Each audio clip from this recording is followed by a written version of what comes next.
You know, at first glance, you'd think that Ashley Judd had it all. Smart, talented, beautiful, the daughter and younger sister of country music stars Naomi and Winona Judd. One on me on a rainy day, one on me to love your cares away. She had a thriving Hollywood career, had gutsy characters in films like Kiss the Girls and Double Jeopardy. I learned a few things in prison, Nick. I could shoot you in the middle of Mardi Gras and they can't touch me. And since 2001, married to a professional race car driver and a really good one, Dario Franchitti. But there was another side to Ashley's story. See, last year she released her memoir called All That Is Bitter and Sweet. She wrote about the abuse she suffered as a child, the downside of coming from a famous family, and her lifelong struggle with depression. Back in 2006, Ashley checked herself into a treatment facility, seeking a way out of depression and anger. And she got the help she needed. Today, finds spiritual balance by helping others. By her own count, she's worked with grassroots empowerment programs in 13 countries, focusing on AIDS, human trafficking, poverty, and social justice. And if that wasn't enough, my friends, in 2010, she graduated from Harvard with a degree designed to make her an even more effective humanitarian. Through it all, though, never strayed far from acting. She's set to star in a new serial drama called Missing, playing a retired CIA agent and devoted mother desperately searching for her lost son. We're not having CIA personnel running their own agenda. I am not CIA. I am a mother looking for her son. Everybody, please welcome to the show, Ashley Judd. Thank you, George. Hello, Miss. Thanks How are so you? much. Welcome. Hi, everybody. How are you? I'm quite well, thank Do you. you have an inappropriate ringtone, or is it a good ringtone on your phone? I never have the ring on. You never have it on? Very rarely. Well, thanks for coming, and congrats on the TV show. I mean, Thanks very much. It's a different headspace to get into, to have to make a show now, as opposed to be able to do a movie here and do a movie there. Well, this show in particular was very much like shooting a feature. It was all on location for 4.5 months throughout Europe, including Asia, because Istanbul, of course, straddles. And that's part of what appealed to me, because I have a very wonderful and rich life. I'm not willing to give up my work, particularly in feminist social justice, international human rights. So I wanted something where my schedule could be a little bit more manageable and known. Okay, this is what I'm doing for 2012. It's a hell of a twist, too, because you start watching in the first episode, and there you are, being a mother, excited for your kid, and all of a sudden, boom, CIA agent, ass-kicking drama steps in. I've received the DVDs, and I had some friends over to watch the pilot and episode 2, and I was really pleased because they did ooh and ah in all the right places. The writing really worked. And we all cried at the end of 2. I'm crying over my own acting. I mean, really? the vanity is unbelievable. Is that allowed? Is that like, are you allowed to do that? In my house, yes. You are? Dario weeps over his beautiful races. Oh, that was a good lap. And I cry over my own scenes. Whenever you're interviewed post-race, you seem to know what you're talking about when it comes to racing. Did you learn it? Let's not shatter the myth. Just stop right there. We actually have a clip from one of them. We got a clip of a post-race? Story is so perfect that it defies credibility almost. How long has it been since a race was yellow-free? It was such a pure race. How great is my husband at being fast while saving fuel? Yeah, see, I could do that because I was still doing yoga then. I can't do that these days. That was Homestead. Yeah. It was the last race of the season. He won on the last lap, fighting the great Scott Dixon, who eventually went from foe to teammate.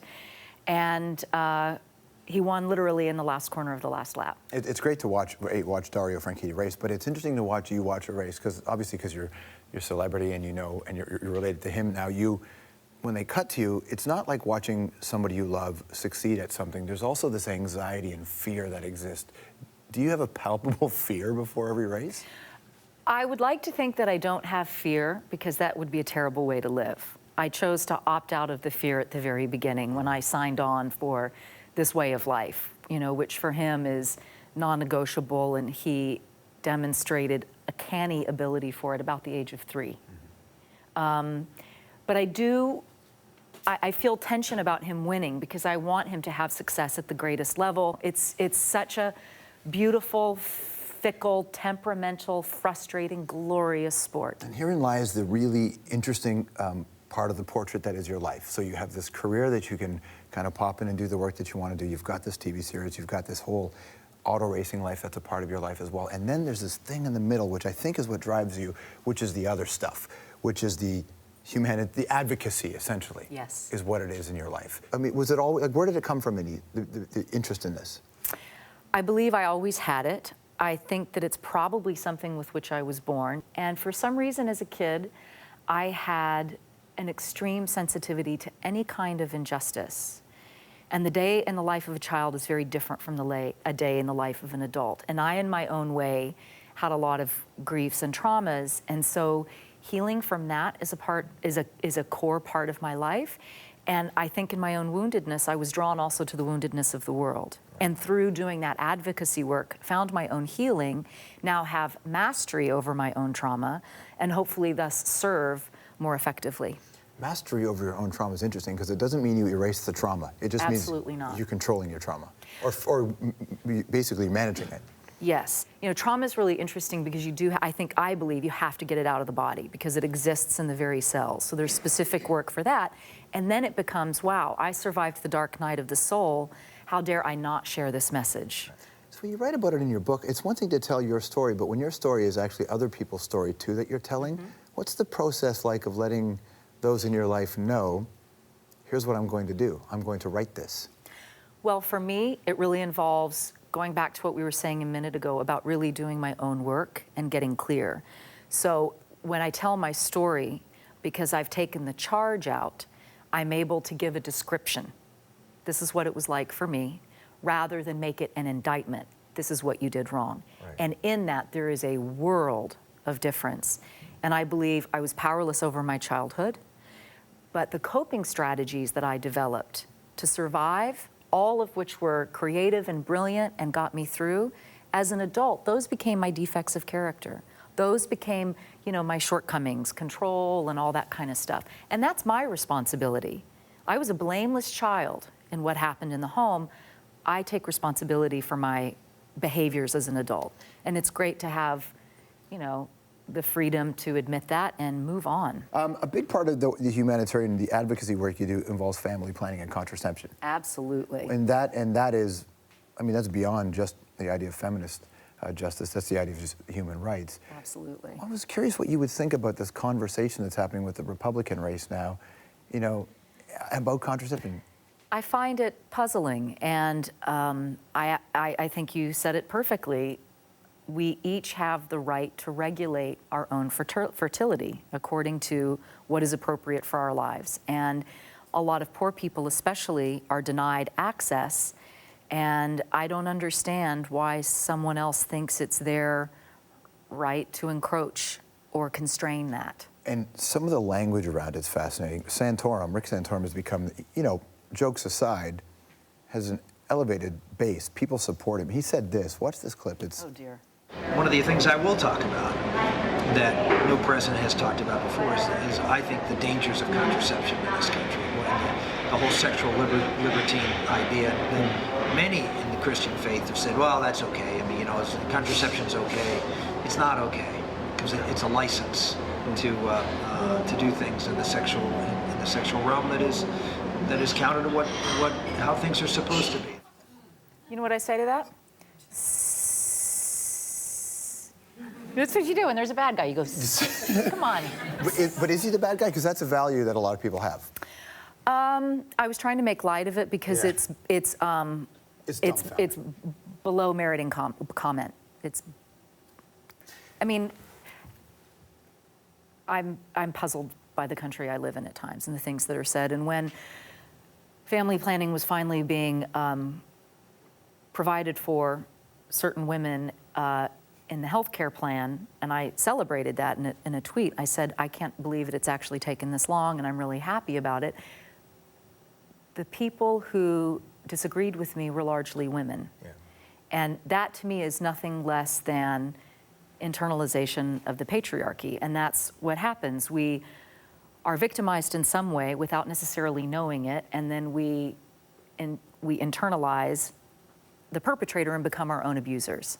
In this situation, a lot of the people who agree with him, and certainly from his place, he talked about the idea of Christian values. And I know that for you, a lot of your advocacy also had its roots in Christianity. So it's just a really complicated way.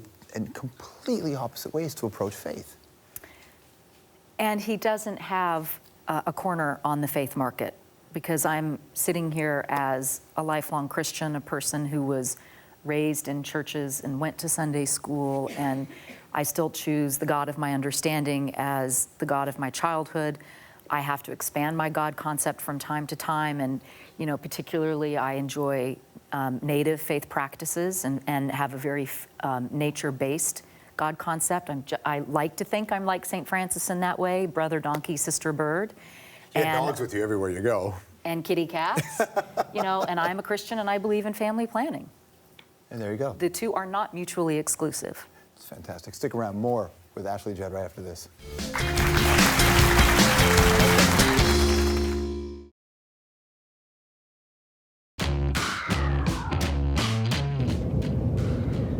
So you wouldn't believe what's going on in engineering. Commander LaForge and all the others, they're crazy about some new game. Yeah, what kind of game is it? It's some rising gadget that fits over your ear.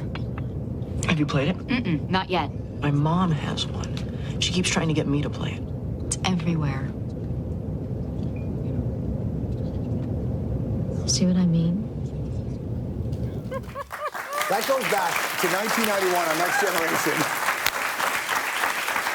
1991, you were basically, it was a prophecy. You were talking about what would happen when Angry Birds came out. And just the intense addiction to this game. Yes. Even flight attendants now, they say, turn off your Angry Birds. They don't say, go around on your devices, turn off Angry Birds. So speaking of the Star Trek clip that we played, how often do you think of your long-lost love, Wesley Crusher? Well, I think that to be most accurate, they're Trekkers, not Trekkies. You're Trekkies. Are they Trekkies or are they Trekkers? You're a Trekker. The Trekkies were the first one. I think about them every time they tweet me, which is often. I can imagine. Does marrying a race car driver make you a better driver in the streets or more of a maniac on the streets? It makes me a very comfortable passenger. I never have to drive anywhere. You just had your 10th anniversary. Did you give him something made out of tin? Tin is 10, right? I did. We love our animals, as you know, and Dario is a very proud papa of an incredible little pussy cat who's completely... Dario Franchitti's a cat person? Oh, he's such a cat person. And he is bewitched by this one little cat. And so I had a professional photographer come and photograph her all over the house and up in the trees because she's wild. Right. And then took one of those and had it painted, and it's in a tin frame. In a tin frame? Now, every time I see him take a turn at an ungodly speed, I'm going to think about the cat. At He least is too. Not even a Rottweiler Gives him inspiration. guy. Your undergrad degree in French, accurate? Mm-hmm. What's your favorite French word? Why does swear word always come to mind? That would be the correct answer. Which is your favorite swear word in French? I don't know. I can't think. You know what? Cyrielle. Cyrielle. Because Cyrielle Claire's co-star in episode 2, and she was divinely beautiful, and I want to be just like her when I grow up. There you go. What's the biggest misconception about the South? That we're racist. There's a lot of social justice in the South. Yeah, people sometimes see the Confederate flag and think that's the whole state, right? Yeah. In one of the states. And a lot of the social justice movement was born in churches, some of them even evangelical. But I remember in particular associating the Methodist faith with racial justice in those communities. The instant backlash the president received. A lot of people who voted for him expected that he could change the world right away. Well, I do think that he promised transformational leadership, and when he went into office, he started to practice some transactional leadership. And so I'm among those who expected a little more, and I think that he's done a great job, and there are signs that the economic recovery is well underway, and every month new jobs are being added. He inherited a mess, and he's handling it as well as anyone possibly could. Do you know all this stuff because in your show you're in the CIA? Do you have extra information? I'm not CIA. Not really CIA, but are you? I'm a mother looking for her son. Right, yeah. You want to watch it. It's called Missing. It premieres on Thursday on CTV. Ashley Judd, everybody. We'll be right back. Thank you.